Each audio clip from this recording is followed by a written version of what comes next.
అందుకు దీని మీద వెళ్ళాలి.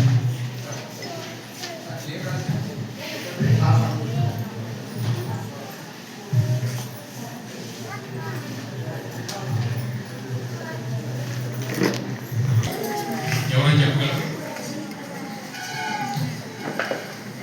సమాజంలో కన్ఫర్మిటీ అంటే నలుగురిని చూసి నేర్చుకో, నలుగురు ప్రభావం మన మీద పడటం. కంప్లైంట్స్ అంటే ఏదైనా ఇస్తేనే నేర్చుకో. నాకేంటడా ప్రతిదానికి 3 పార్సల్ చేస్తే ఒక గిఫ్ట్ అంటే మాత్రమే ముందుకు వస్తాం. దానికి కంప్లైంట్స్ అంటాం.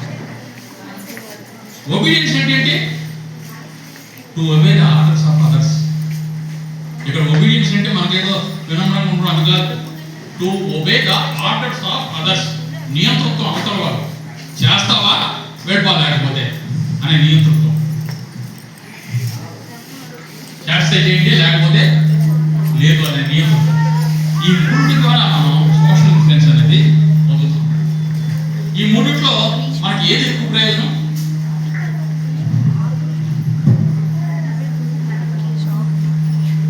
కన్ఫర్మిటీ ప్రయోజనమా?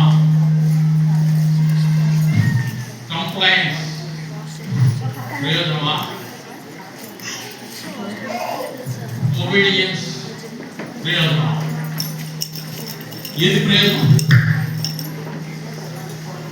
సార్ చూస్తున్నారు సార్, దయచేసి చూడండి. నేను అరగంటగా మిమ్మల్ని ఇబ్బంది పెడతాను.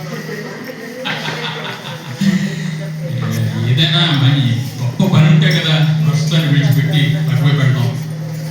ఏదో పని పెట్టి ఎవరికైనా పని ఉంటే చూసుకుంటాం. ఏదైనా అర్జెంట్ గట్ట వస్తే చూస్తుంటే మరీ అన్ని అర్జెంట్ అని చూడదు.